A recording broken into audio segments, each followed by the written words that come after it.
What is your, and I should have died, but didn't story? I went to the hospital after several days of the worst fatigue I've ever experienced. I was diagnosed with type 1 diabetes and a temporary condition called diabetic ketoacidosis, and I was told it was a miracle I brought myself to the hospital because I was mere hours away from a diabetic coma and possibly death. I was struck by lightning when I was 15 while hiking in the mountains between North Carolina and Tennessee. It started hailing afterward. I couldn't move, but my friends pulled me under a tree and wrapped me in an aluminum blanket because I was going hypothermic in July. The hail pelted holes in the blanket, the hail above us on the mountain melted and ran down where we were laying, soaking us, and thunder rumbled all around for half an hour or more, threatening. I don't think I'll ever hear thunder and not shudder. Also, I haven't seen the color black, black's not a color, shut up, since then. Believe I am permanently flash burned. At night or when I close my eyes, I see a million dots of faint colored light like static. Anyway, I survived. It happened 14 years ago. Had a windsurfing accident, was blown 8+ miles out to sea with only the board. Was supposed to be a hard freeze that late November evening. About 45 minutes before dark, I heard the Coast Guard vessel looking for me. I had already resigned myself to death, as only one other person knew I was out there, and as far as I knew he had gotten himself into the same situation. It's really amazing how calm you get and how the fear of death leaves when you've become sure that it's going to happen. Or it could have been the hypothermia. As a kid, my dad would take roadies, beer in a plastic cup, when he would drive me around the town. As a kid I didn't realize it meant that he wanted to keep his buzz, and I was too young to really tell if he was driving poorly or not. One night he was particularly drunk and gunned it at a railroad crossing. We were probably a foot or two, and less than a second of reaction time, away from getting hit by a freight train. No way we would have survived. He stopped taking roadies with him shortly after that incident, and he's never brought it up in the 20-some-odd years after it happened. When I was 18, I was driving on a divided highway on the furthest left lane, right by the middle divider. Suddenly, a car on the highway going the opposite direction comes flying across all 3 lanes, literally directly for me.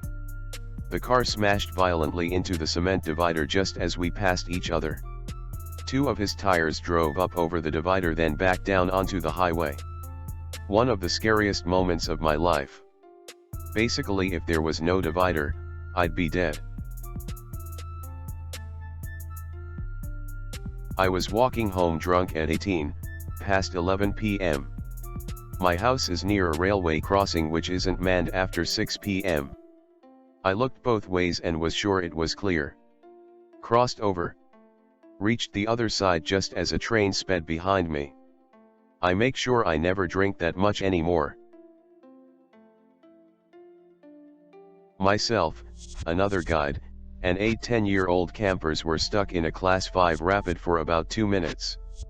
The current underneath was pushing the raft so that it was at nearly a 90-degree angle. I was holding onto as many campers as I could. Finally and thankfully we broke out of the rapid. The other boats had turned around and other staff were already getting ready for a rescue mission. If our raft had flipped around onto us, there would have been a very high chance we would have gotten stuck circulating in the rapid with the current under the raft, ultimately drowning. I'm quite an athletic person, always doing some kind of sport. When I was 20, I started feeling exhausted all the time. My heart would start pounding like crazy when I only so much as stood up, and it felt like I had a stone resting on my chest. Stupid me thought it was a cold, because I was young and fit and couldn't possibly have anything serious. I ran around like that for 3 weeks, forcing myself to do sport, even went hiking when I visited my dad. He was shocked because I could barely walk without panting, so he brought to a doctor. Turned out I had a massive pulmonary embolism. Thanks, birth control, the doctor was surprised I was still alive. So I had this crazy ex-girlfriend, we'll call her Sally. Now Sally wasn't a normal kinda crazy, she was a different level. For reference, her mum nicknamed her Psycho. Now Sally and I were together for 8 months, 6 months in we go to a gig together, and meet this guy, a nice guy. On the way home I tell Sally that guy liked you, she laughed it off and I forget it. Fast forward 2 months and I find out Sally cheated on me with this dude and I'm like, cool, we're done, and she takes it kinda well. Sally then leaves the room. Backstory, Sally's dad was a nice man, very into his weaponry, collected guns. I'm a little on edge that she took it so well and then left the room, so I get ready to find my exit. I look around and there's only one way out, the window. We're on the first floor, second floor to my American readers, and I think, that's fine, worst comes to worst I have an exit. At the time I worked in construction and wore steel-toed boots. So Sally returns and before I see Sally, I see this big ass gun, so I'm like, peace, kick the window and jump. That in itself should have killed me. The 3 shots that were fired afterwards definitely should have killed me. I ran and kept running until I got to a busy place and caught the bus home. Never talked to her again. TLDR, Psycho X cheated on me, then tried to shoot me. I was riding a dirt bike, and attempting to jump a set of railroad tracks. I was running about 45 to 50 miles per hour, and coming from behind a factory. There was a train coming straight through at speed, and I didn't see it in time. It knocked me over 100 feet down the line. I came to rest with my right leg and arm up against the rail. Took the train over a mile to get stopped, and I didn't lose any body parts. Smiley face, that was over 30 years ago.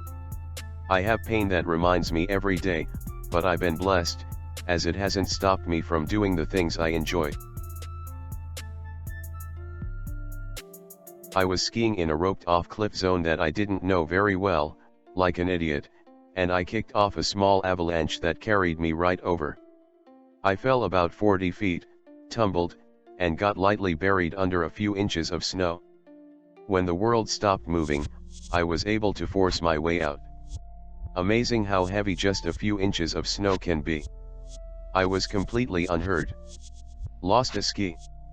And for the few seconds I was buried, I didn't just think I had almost died, I thought I was dead, and experiencing some kind of dark purgatory. Was pretty delirious from the adrenaline and brief sensory deprivation.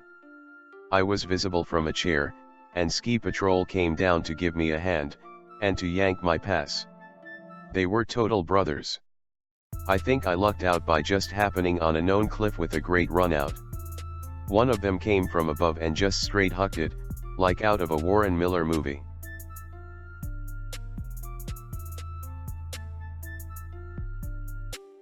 I was skipping school and walking back to my house. My stepdad happened to be in the back garage getting some tools for work and would have seen me if I took the usual route home.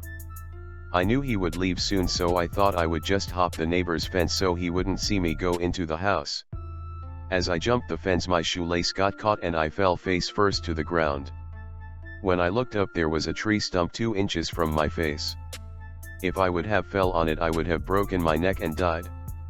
I'm still convinced in a parallel universe I died that day. My father took me to a cliff over the sea. I was a toddler. He told my mom that she wouldn't see me again. When I came back home, I told my mom I had a fun time with daddy. He got me to sit on the edge of a cliff with my feet dangling off the side. He then told her, if I can't have you, you can't have her. Yeah, I think I could have died that day. I was driving from North Alabama to Nashville, about 2 hours away if you drive fast. It was almost midnight when I left. About halfway there I fell asleep behind the wheel. I have no clue how long I was out, but I woke up right before I slammed into the back of a semi. Was wide awake for the rest of the drive. I really should have died, cause falling asleep caused me to speed up to 110-ish.